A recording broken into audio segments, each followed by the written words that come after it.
दोस्तों, आजकल इंटरनेट का ज़माना है और आपको ये जानकारी देते हुए मुझे खुशी हो रही है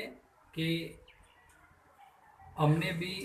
यूट्यूब चैनल शुरू किया है और हमारी चैनल का नाम है हमारी आवाज़। तो हमारी आवाज़ चैनल बनाने का हमारा एक मकसद है कि हम भारत के अंदर होने वाले स्पोर्ट, पॉलिटिक्स, बिजनेस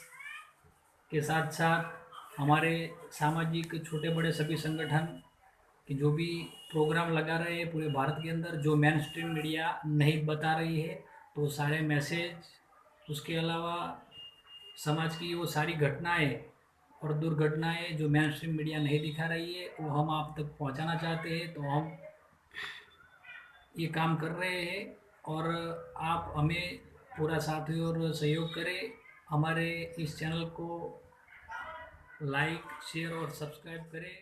जय भीम, जय